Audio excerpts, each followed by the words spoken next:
Hey you! Yeah, you. The same one that clicked on this video. Do you by chance want this? Or even this? Okay, so the first thing you're going to want to do upon opening Davinci Resolve 17 is that you're going to look for an adjustment clip in the effects library, Then after you find your adjustment clip, you drag it down into your timeline, then into your power bin. To be honest with you, you don't have to put it in your power bin. Like, it still works for me.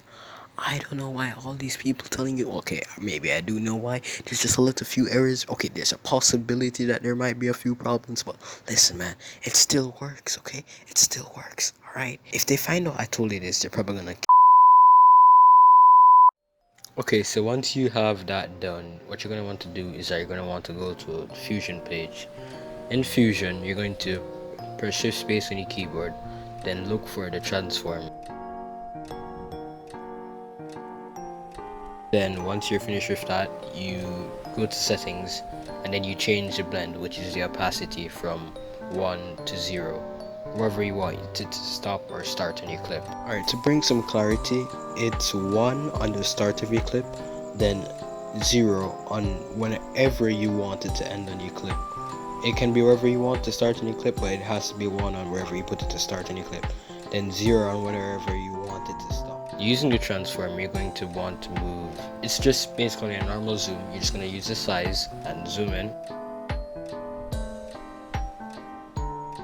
So once you're done setting the zoom rate to whatever you want the zoom to be, whatever not, you're going to look for the edge detect tool. Again, holding shift space on your keyboard to search for the tool, or you can press effects library at the top of the Fusion page. Once you've added your edge detect node, then adjust the blend for your edge detect. Make sure to line it up with your keyframes, that is, with the keyframes of your transform tool.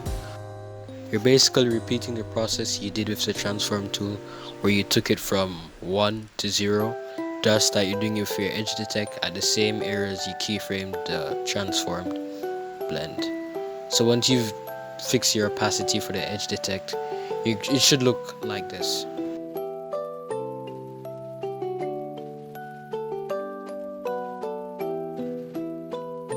Alright, now here comes the most gruesome part of the process, which it breaks my heart every time, man. Like,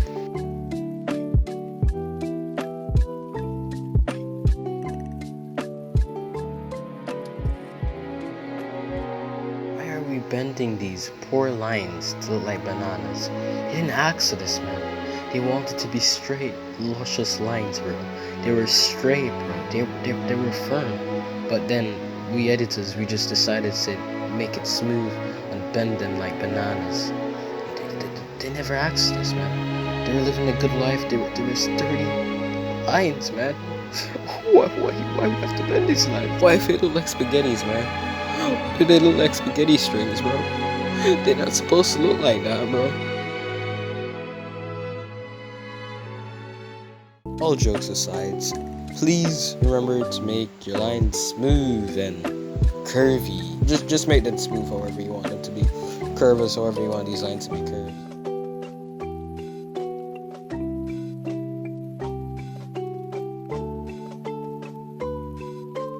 Once you're done doing all that curving and smoothing and making these lines curvy than an hourglass, make sure to go back to your, quick off splines, basically.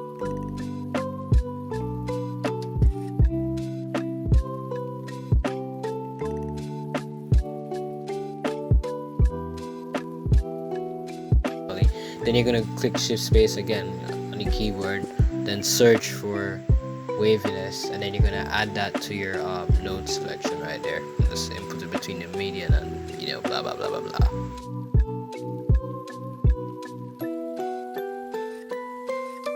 Once you've added your waviness node and added it to between your median in and out, you're going to see all these options there. So because of time constraint and laziness, I'm going to leave you guys to go figure that out on your own, just like how I figured out how to do this. You see, if you mess around with the values, you can get some cool stuff. Also, the type of wave is very important in how it changes it, how it drastically looks. It can either be horizontal or vertical, which can change how the waviness, waves basically.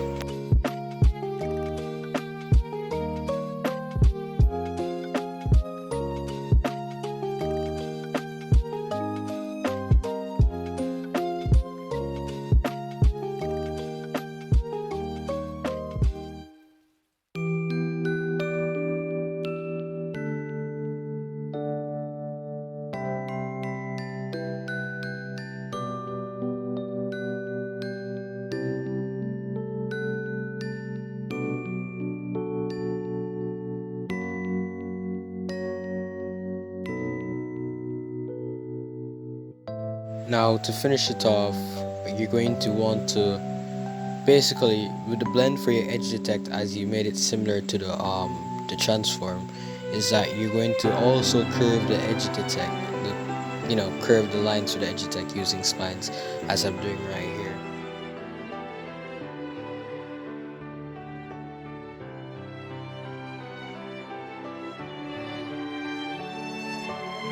Once you're done with all of that, you can, change the color of the grayscale edges and, add some other effects there to make it look fancy, and change the wave to horizontal if you want it to look like this.